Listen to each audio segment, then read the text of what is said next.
ശാന്തിഗിരി ഫെസ്റ്റിലെത്തുന്നവരെ വിസ്മയിപ്പിക്കാൻ ഇനി മുതൽ റോബോട്ടിക് ഷോയും. റോബോട്ടിക് ഷോയുടെ ഉദ്ഘാടനം മുഹമ്മദ് ഷാഫി IPS നിർവഹിച്ചു. മേള അവസാനിക്കുന്നതുവരെ കുട്ടികൾക്കുള്ള പ്രവേശനം സൗജന്യമാണ്. ശാന്തിഗിരിയിലെത്തുന്നവർക്ക് ഇനി മുതൽ റോബോട്ടിക് ഷോയും ആസ്വദിക്കാം. റോബോട്ടിക് ഷോയുടെ ഉദ്ഘാടനം മുഹമ്മദ് ഷാഫി IPS നിർവഹിച്ചു. ഉദ്ഘാടനം ചെയ്യുന്നതിനായി K Muhammad Shafi IPS SP of economic offence wing Ernakulam range അദ്ദേഹം നമ്മുടെ റോബോട്ട് വേൾഡിന്റെ ഉദ്ഘാടനം നിർവഹിച്ചിരിക്കുകയാണ്. പലയിനം റോബോട്ടുകളും 3D പ്രിന്റിംഗും ഉൾപ്പെടെ ഒരു പിടി കാഴ്ചകളാണ് ഇവിടെ ഒരുക്കിയിരിക്കുന്നത്.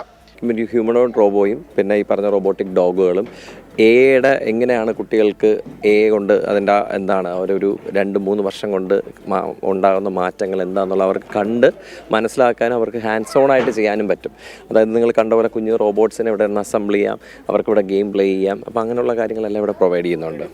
3D പ്രിൻറ്റിംഗ് ഉണ്ട്. അതായത് ഈ പറഞ്ഞ പോലെ അവർക്ക് തന്നെ ഒരു ചെറിയ ടോയ് വേണമെങ്കിൽ ഇവിടെ നിന്ന് ഉണ്ടാക്കി കൊണ്ടുപോകാൻ പറ്റുന്ന രീതിയിലാണ് ചെയ്തേക്കുന്നത്. അപ്പോൾ മികച്ച ഉദ്യമമെന്ന് മുഹമ്മദ് ഷാഫി IPS.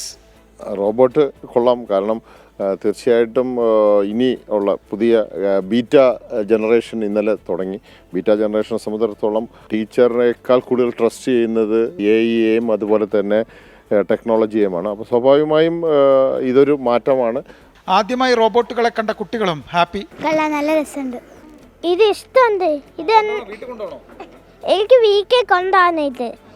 ഇതെന്താ ഈ കള്ളന്മാരൊന്ന് പിരിക്ക്.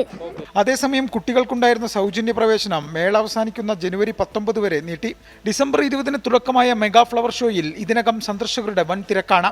മഞ്ഞിൻ താഴ്വരയും അരയന്നങ്ങളുടെ വീടും പക്ഷി സങ്കേതവുമൊക്കെ കാണികളുടെ മനം കവരുന്ന കാഴ്ചകളായി മാറിക്കഴിഞ്ഞു. 24 തിരുവനന്തപുരം.